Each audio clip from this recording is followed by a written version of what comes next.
What up, guys? Welcome back. Thanks for coming back and checking me out again. Snap-on Wednesday. Got another tool haul video for you. Sorry about the noise. We got big, heavy traffic outside there. Apparently somebody's zipping around a motorcycle. You know, I'm sure some of you have seen this flyer by now. Pretty cool toolbox on the back. That's actually, for most of you guys, that I'm getting that same toolbox color. Only I'll have red drawer pulls, black drawers, and the gray titanium outer shell of my new toolbox. So that was kind of cool to see another picture. Definitely like that color combination. So that's cool. But had the Snap-on guy come by. Got a couple warranties. We'll go over quick on them. Hose clamp pliers. I was actually under the impression that Snap-on didn't warranty these. And I will tell you this right now, these Snap-on pliers are now my new favorite because the Snap-on guy warranted the cable. And usually that's the biggest problem with these pliers is the cable stretches, but they warranty them, so I am completely down with that. And what I had an issue with was that the cable was popping out of the end right here. So I highly recommend these snap ring pliers. They are a little pricey. SHCP1A, 140 bucks. I actually stole these things for a smoking deal. A lot of times I buy what I can on deals, but I got these for 50 bucks, so don't be jealous. The cable alone is, let's look here what he said. Put it on for warranty. Try to keep my address out of this.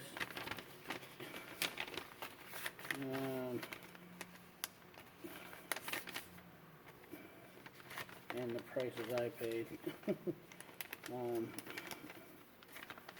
So that is, if you can see right there, $70.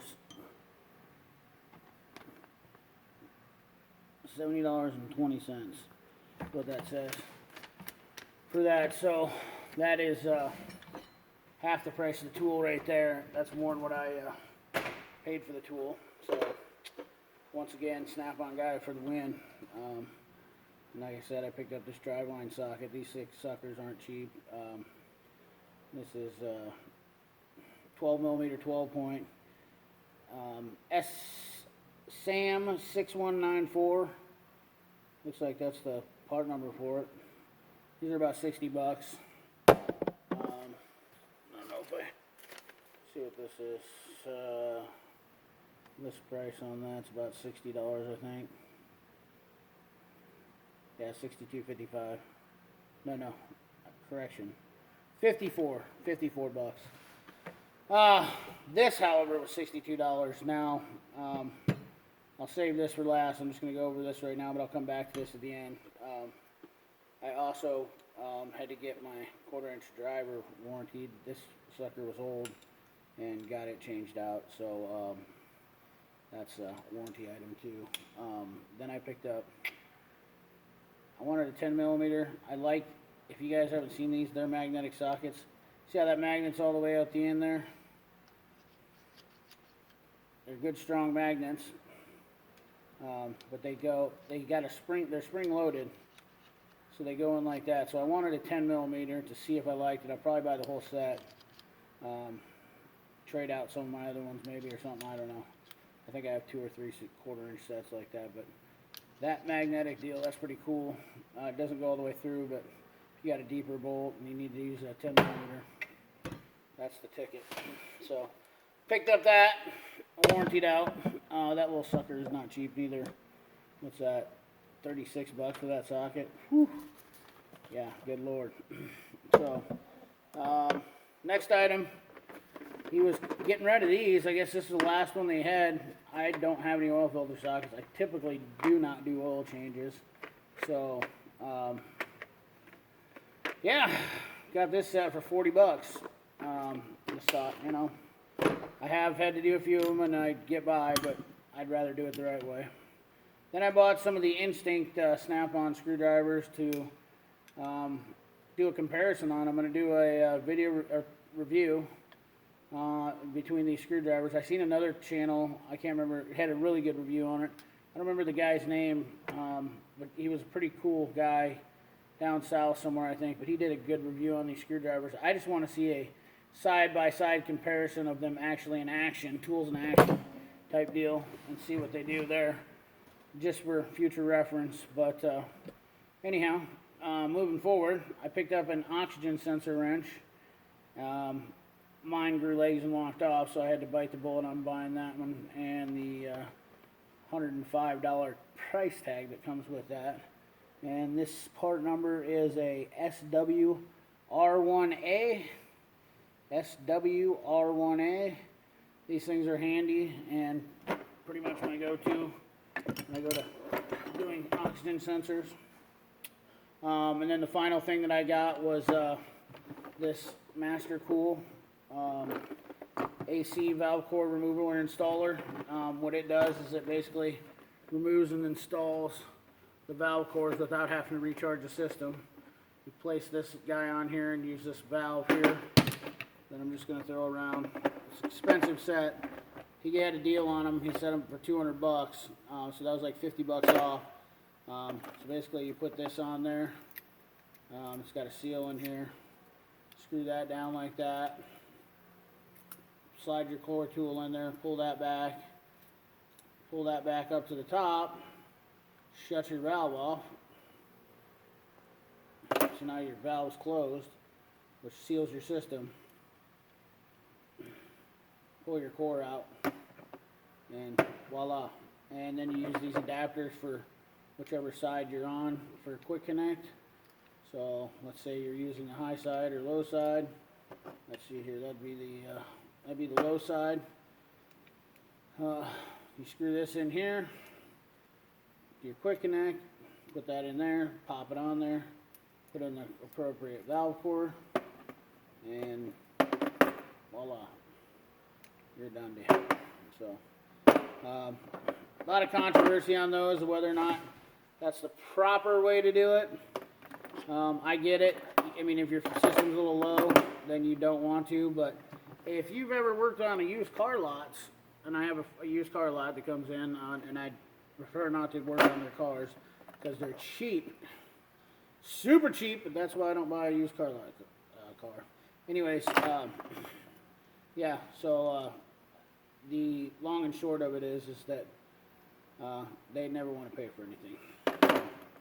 You know, it is what it is. I will get about 5 of his cars in. He wants to do AC jobs, and he won't want to pay for, you know, Freon with a valve core tool. So I'll make him buy this set for me. So that's pretty much how this will get paid for.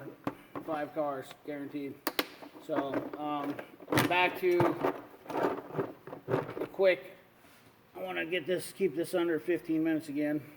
I want to do a quick comparison here. Talk about these swivels, and I'm looking for any information or comments that you guys might have on these. So I bought these Steelmans, and you can see here the size difference. Well, this is an 8mm and this is a 9mm. I don't have, Steelman doesn't make an 8mm and a 9mm. The head difference on them, you can see the Steelman, this is a 9mm, so it's quite a bit bigger. The 8mm. The tilts on these look like they're about the same. I don't think there's really any difference on that. So as far as that goes, the length, the snap-on is a tad bit longer, which I don't think that matters once again neither, because at this point it's just this. The shaft is bigger on the Steelman. It does have a nicer finish. It has that black phosphorus finish on this, where this is more of a matte, just a matte black finish on it, which I'm guessing it's just a different type of coating. And this is a Taiwanese, you know, extension, swivel extension.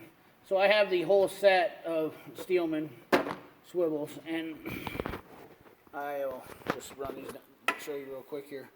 You know, the whole set of them, but the Snap-on's the only one that makes an 8mm in that swivel. So, sorry about that. Get that back up here. I personally use these. These are about my 50% go-to on these, and I personally love having these just as a backup. I mean, if they're just a accent to all the rest of my sockets, but I don't know that these are any more strong, have any more strength to them than these. They're both lifetime guaranteed. The $100 for the Steelman set They're real handy doing intakes and stuff like that where you don't have to grab an extension and mess around with that stuff. You know, it makes it a little bit quicker for pulling that stuff apart. It is what it is. But anyways, like I said, let me know what your thoughts are down in the comment box. Smash that like button. I appreciate it. Share it, comment, subscribe, hit the ring the bell. Ring that bell. It doesn't cost you anything. I'm not making any money off of this. Not intending on making any money off of this. I can tell you that right now. I am in this just purely for trying to come up with or show new and inventive ways for mechanics to get better at this industry. My actual honest to God goal for this is to try to bring in more younger mechanics and educate them.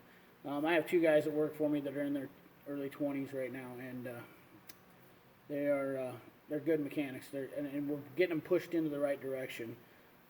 Taking pride in your craft is definitely something that I try to, you know, and your tools are your craft. So I buy a lot of tools, and I try to show that to those guys. You buy your stuff, you take pride in it. Your tools are who you are. I'm a blue-collar guy. I'm not a desk jockey. Like working on cars. I'll probably try to show you some more videos of me actually doing some work on some stuff instead of these tool haul videos.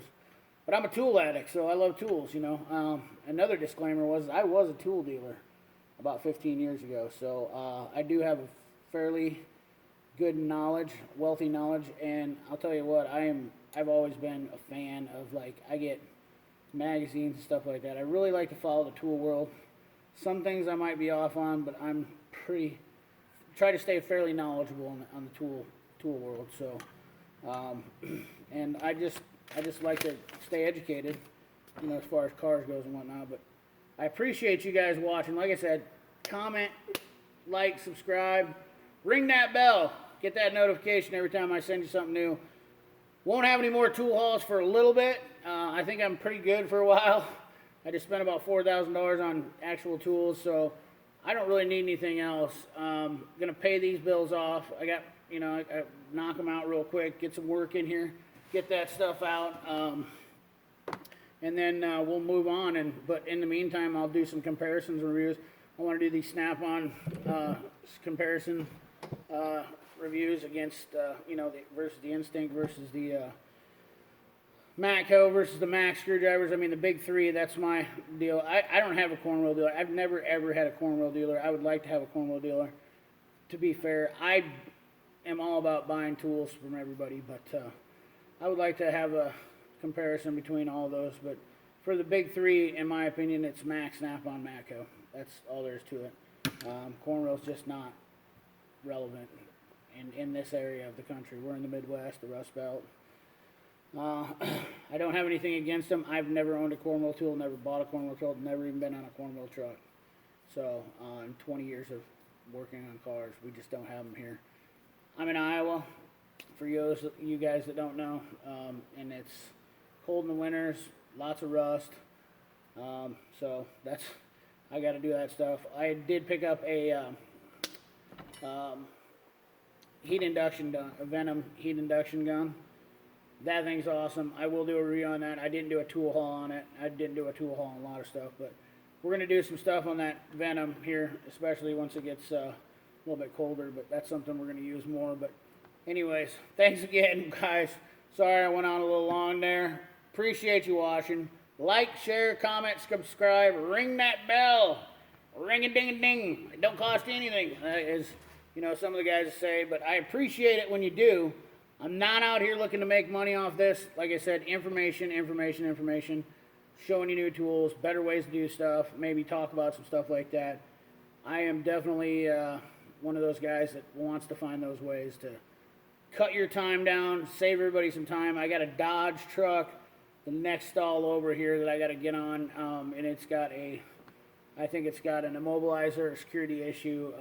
Maybe the ignition switch is bad, I don't know, but it's dead in the water, and I'm not very good at setting up the camera.